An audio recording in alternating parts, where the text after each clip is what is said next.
Hola, mi nombre es Luis Alarcón y estoy en la materia de Economía Colombiana. Voy a hablar en este video sobre los determinantes del crecimiento y desarrollo económico en Colombia en los últimos años, a partir de todo lo que vimos en el curso.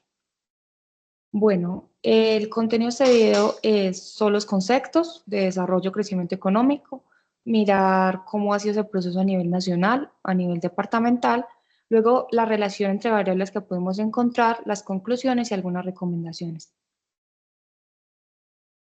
Es importante aclarar que en Colombia ha habido algunas transformaciones económicas y esto han influido en el crecimiento y desarrollo económico. Es importante, antes de profundizar si ha crecido o no crecido, es mirar el concepto de crecimiento económico. Bueno, el crecimiento económico como tal se refiere a la producción, a cuánto se ha producido en el país en un determinado tiempo específico y se suele medir por el PIB, según Sánchez Galán. Respecto al desarrollo económico, eso es un concepto mucho más amplio, en donde sí involucra el crecimiento económico, pero también tiene que ver con el bienestar y la calidad de vida de la población. Y toma en cuenta aspectos como la salud, la educación, la igualdad de oportunidades y la reducción de la pobreza. A nivel nacional, hemos encontrado que en Colombia este tipo de datos ¿cómo se dice? Los organiza y se encarga de medirlos el DANE. Y algunos el Banco de la República. Bueno, hay diferentes aspectos que podemos mirar del PIB y este es respecto a su estructura productiva. Este se basa en tres categorías: la agricultura, la industria y los servicios. La agricultura normalmente son el café, las flores y otros productos. Y en la industria, la parte manufacturera, la minería y la construcción. En los servicios está el comercio, el transporte, las comunicaciones, servicios financieros, educación, salud, entre otros. También hay otro sector importante que es el sector externo en Colombia. Entre ellos encontramos las exportaciones, las importaciones, la balanza comercial, que trata de relacionar lo que fue las importaciones y las exportaciones para determinar si se exportó más o se importó más, y la inversión extranjera. Comencemos con el primer indicador del crecimiento económico, que es el PIB real. Este, a diferencia del otro tipo de PIB, nos permite mirar la producción solamente y dejar a un lado la inflación, es decir, las variaciones de los precios. Entonces, aquí en la siguiente gráfica, eh, voy a hacer la aclaración, la mayoría de estas gráficas van del año 2013 al 2014, perdón, 2023. Algunas gráficas sí están desde el año 2014. Y la mayoría son sacadas del Banco de la República o del DANE. Aquí esta gráfica nos muestra el PIB a precios constantes, pero con el precio del año 2015. Entonces vemos en la gráfica que hay un crecimiento constante con excepción del año 2020, que fue la situación de la pandemia. ¿Por qué ha habido ese crecimiento constante? Eh, Según Gara Lizardo y Parada Martínez, dice que es debido a la diversificación económica, a las inversiones en infraestructura, a las reformas económicas que se han hecho y al aumento del consumo interno y la estabilidad política y económica. Respecto a cuánto ha crecido a partir de cada año, entonces aquí vemos el gráfico número 2. Todos los datos tienen valores positivos, con excepción del año 2020, es decir, que siempre ha habido un crecimiento todos los años, pero algunos crecimientos son mayores que otros, y esto se debe a según varios factores, como los precios del petróleo, la desaceleración económica global y la devaluación del peso colombiano frente al dólar, la inflación alta y el aumento de las tasas de interés, que produce incertidumbre política y económica. Eso lo dice Garay Lizardo y Parada Martínez. Y aquí en el gráfico 3 vemos cuánto del PIB se debe a cada uno de esta estructura interna que mencioné anteriormente, cuánto fue la agricultura, la explotación de minas y canteras, industrias manufactureras. Entonces, a nivel general, podemos darnos cuenta que a partir de los años no ha variado mucho. Sí hubieron variaciones respecto a la parte de explotación de minas y a la industria manufacturera, pero no ha sido así muy significativo, o los cambios. Respecto a las exportaciones, podemos darnos cuenta de la siguiente gráfica, que estas han aumentado con el paso del tiempo, con excepción del año 2020 por la situación de la pandemia y el año 2016, donde una crisis económica en Colombia. Los sectores que más exportan es el sector agropecuario y el minero. La mayoría son café, carbón, ferroníquel, petróleo y derivados. En las importaciones vemos que también ha habido aumento en cada año, con excepción del año 2020, por lo que mencioné. Y el año 2023 también tuvo una caída. Bueno, lo que más importa es el sector agropecuario, principalmente abonos, otros tipos de insumos agroquímicos, alimentos, bebidas, combustibles y productos de la industria extractiva y manufacturera. Bueno, aquí la pregunta es, si Colombia exporta petróleo, ¿por qué tiene que importar dichos combustibles? La cuestión es de que Colombia no tiene la infraestructura ni la tecnología necesarias para hacerlo, por lo que le saldría mucho más costoso hacerlo aquí a nivel nacional que importarlo. Entonces, por ahora no sucede eso. Bueno, respecto al crecimiento económico, según Kalmanovic, dice que ha sido un crecimiento moderado y equilibrado. Respecto al desarrollo económico a nivel nacional, según Waldaron Guerrero, dice que es muy importante fomentar el desarrollo económico porque este promueve el crecimiento económico. Pero si se trata de aumentar el crecimiento económico para que se aumente el desarrollo económico, puede haber dificultades respecto a la distribución equitativa de los recursos y de los ingresos. Bueno, hay diferentes indicadores que nos permiten medir el dicho desarrollo económico. Entonces, el primero que encontramos es el PIB per cápita. Eh, este nos mira la cantidad en producción, pero lo relaciona con por habitante, por número de habitantes. Entonces vemos en la gráfica que hubo un crecimiento con excepción del año 2020. Respecto al mercado laboral, vemos la tasa de ocupación y tasas de ocupación. La tasa de ocupación habla de cuántas personas que están en la edad para trabajar están trabajando. Y tasas de ocupación, las personas que no están trabajando y quieren buscar un trabajo y tienen la edad para trabajar. Entonces vemos que la tasa de ocupación es mayor que la tasa de desocupación, estamos bien por ahí. Y hay un crecimiento constante, con excepción del año 2016, porque hubo una crisis económica acá en Colombia, y el año 2020, debido a la situación de la pandemia. La tasa de desocupación es todo lo contrario. Vemos de que a partir de los años estaba comenzando a disminuir hasta el año 2016 por la crisis económica que sucedió y siguió creciendo hasta el año 2020 y a partir del año 2021 comenzó a disminuir progresivamente. Respecto a la tasa de subocupación, son las personas que están trabajando unas cuantas horas y desearían trabajar mucho más tiempo. Entonces, eso también habla un poquito de la informalidad a nivel laboral y también en las condiciones que está el empleo. Aquí podemos ver que en el año 2020 completamente cayó, porque también se quedó sin trabajo. El año 2019 comenzó la pandemia, vemos que comenzó a aumentar ese tipo de población. Bueno, según Wataki, Forero y García, dice que no solamente es importante saber si las personas tienen trabajo o no tienen trabajo, sino también mirar la duración del desempleo y también la incidencia que pueden caer en el desempleo.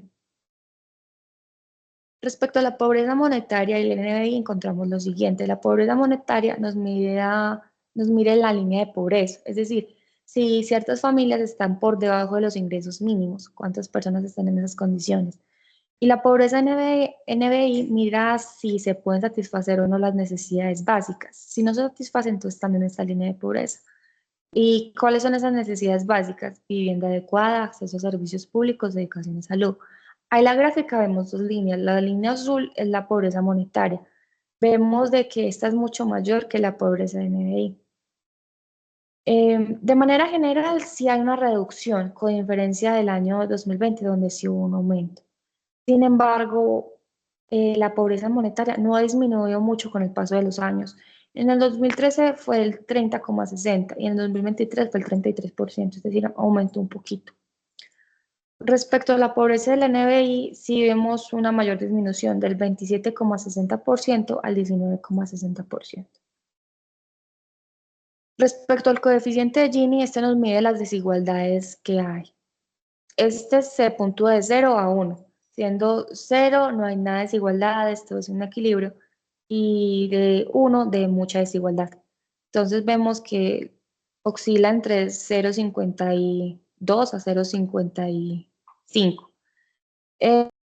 Siendo el mal, pues vemos que sí hay una disminución progresiva, con excepción del año 2018 que vuelve a repuntar y en el año 2000.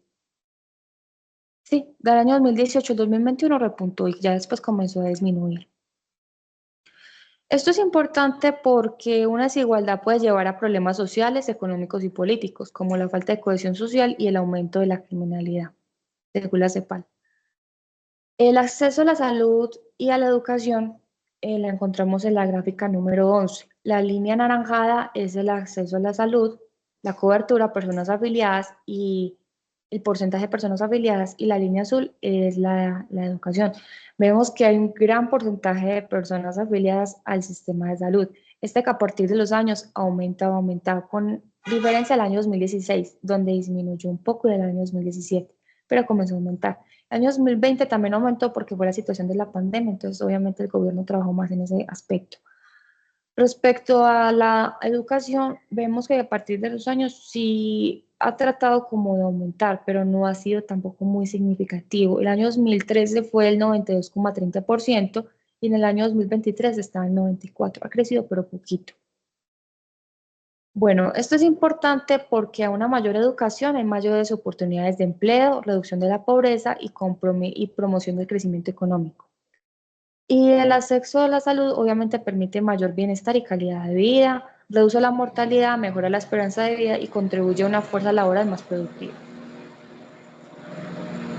¿Qué podemos mirar respecto a las teorías del crecimiento y desarrollo económico con lo que hemos mencionado?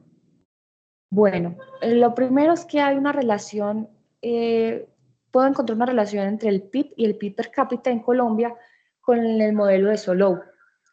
Esto es importante porque según este modelo dice que el capital, el trabajo y el progreso tecnológico favorecen el crecimiento económico, y por lo que podemos ver, estas son variables que sí han influido en el crecimiento económico de Colombia.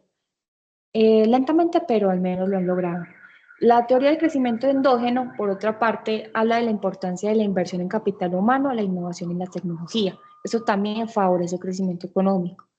Y la teoría de la modernización dice que hay diferentes cambios sociales y culturales, como es la parte de la educación y la salud.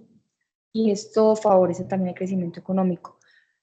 Según las etapas de Wall-Rostow, Colombia está en una etapa de transición. Es decir, este señor postula que el crecimiento económico se da en 5 etapas, siendo la primera la más básica y 5 pues, el mayor auge de dicho crecimiento. Y según esto, Colombia estaría en el 2. ¿Por qué está en el 2? Porque tiene un desarrollo en infraestructura y avances tecnológicos iniciales, pero todavía depende mucho de la producción agrícola y también de la exportación de recursos naturales, como es el petróleo.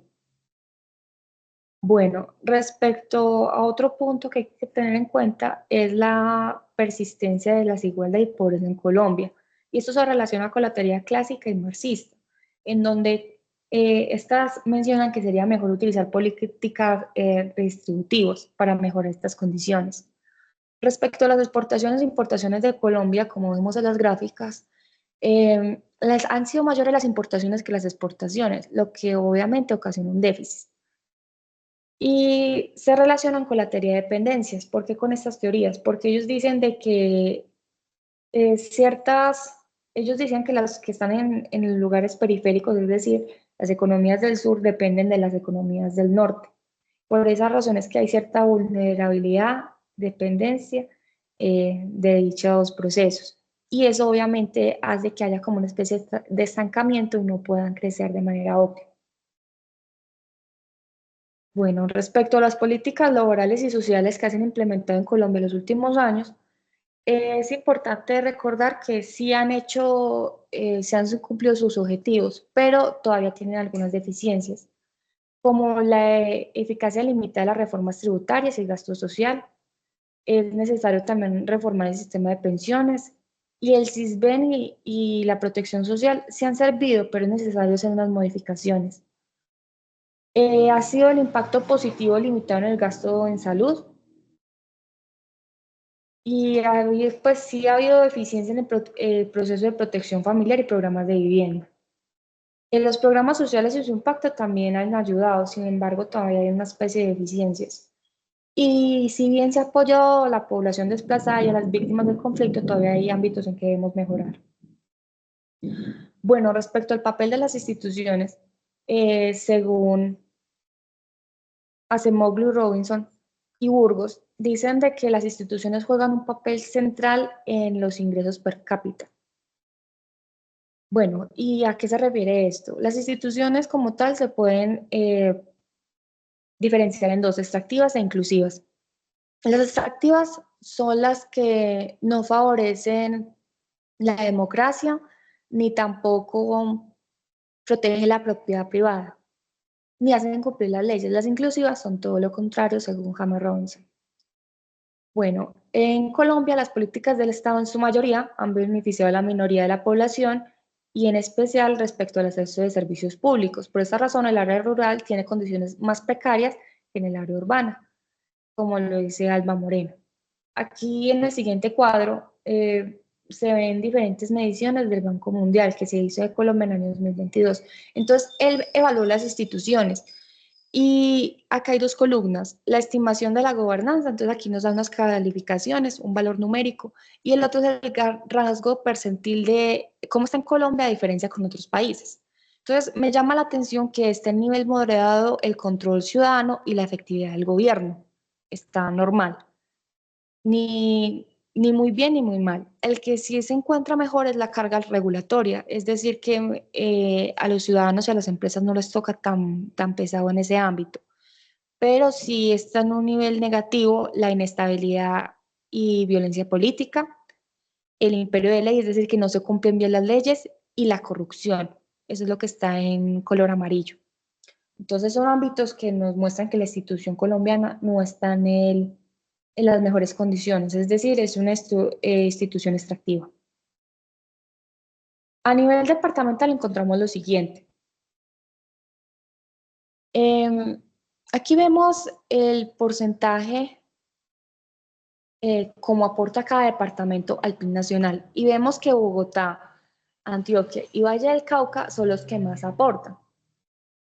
Es importante reconocer en este caso que vemos que es muy poquitos el aporte que tiene Bichada, Guainía y Vaupés. Y es porque estos primeros tres departamentos que mencioné están más relacionados con la parte del sector terciario y secundario. Y Bichada, Guainía, Vaupés más bien es como la parte agropecuaria.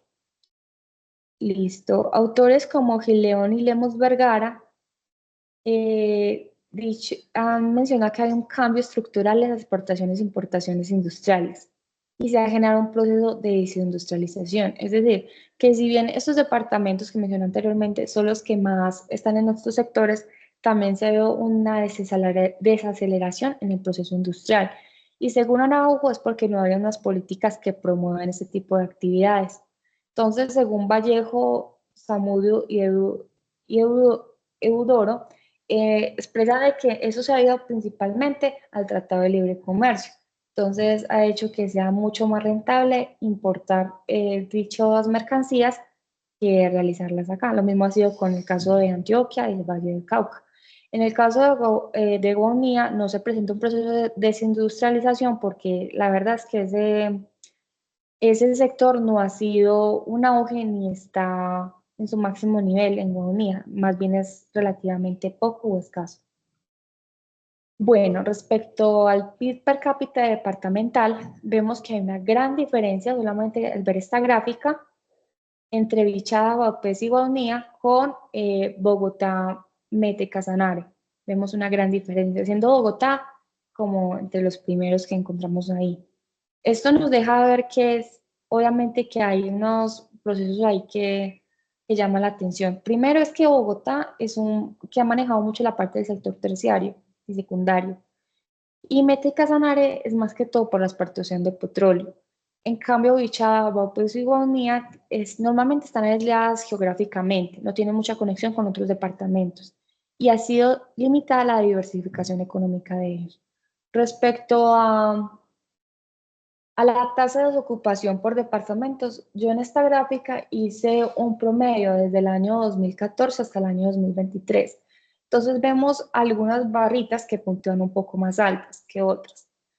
Me llama la atención que el promedio general muestra que los departamentos que tienen mayor desempleo son César, Chocó, Meta, Norte de Santander, Quindío, Tolima y Valle del Cauca.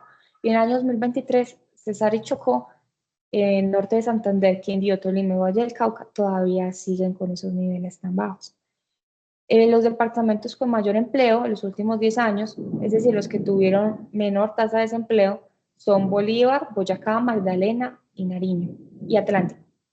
Y en el año 2023 fue Bolívar, Magdalena, que se volvieron a repetir, igual que Cauca, Huila, Meta y Risaralda. Respecto a la pobreza monetaria, es decir, ese límite para llegar en los ingresos a la pobreza, encontramos lo siguiente.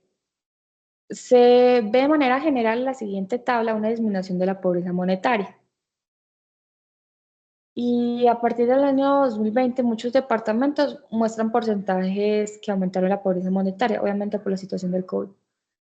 Los indicadores muestran que los departamentos más pobres son Chocó, Guajira, Cauca, Guaviare y Bichada. A partir de los años han aumentado, disminuido, perdón, su línea de pobreza, con excepción de Guajira y Guaviare, que esta aumentó en comparación con el año 2012. Y en el caso de los departamentos que encuentran una línea de pobreza menor es Bogotá, Cundinamarca, Santander, Quindío y Antioquia. Sin embargo, lo que me llama la atención es de que desde el año 2012 al 2021 sí aumentó significativamente dicha pobreza, pues también por la situación de la pandemia. También llama la atención que Chocó, por ejemplo, está en el primer año 2012, 64,8% y Bogotá en el 11,6%. Entonces también vemos muchas disparidades regionales respecto a la pobreza monetaria. Respecto al coeficiente de Gini, es decir, las desigualdades, vemos que la mayoría comenzó a disminuir en eso de desigualdades. Sin embargo, los departamentos que tienen mayor desigualdades es Chocó, Guajira y Cauca, y los que menos es Boyacá, Caldas y Caquetá. Entonces, esto nos muestra desigualdades persistentes, principalmente entre Chocó y Guaviare, porque siempre es significativo, está casi alrededor de Chocó, casi al 0,6, y Boyacá, por ejemplo, está en 0,49. Menor desigualdad de departamentos como Boyacá y Caldas y la necesidad de implementar políticas económicas equitativas, yo diría que hasta regionales, para mejorar estas situaciones. Bueno, aquí vemos el NBI, la pobreza de las necesidades básicas insatisfechas, personas que están en situación de miseria. Vemos que en el año 2018 hay una gran disparidad. Vemos unas líneas azules que están casi alrededor del 70% y otras que están por los lados alrededor del 10%. Entonces muestra que hay mucha desigualdad en ese proceso entre departamentos. Los departamentos más pobres son Vaupés, Guaunía, Bichada, Guajira y Chocó. Mientras que los departamentos más desarrollados son Bogotá, Cundinamarca, Santander, Risaralda y Valle del Cauca. Vemos que, bueno, una aclaración es que en el DANE en el año 2005 también sacó dichos porcentajes y vemos que Chocó y Guaviare casi no han cambiado mucho. Ha sido como apenas un 10%, entonces son aspectos que llaman la atención.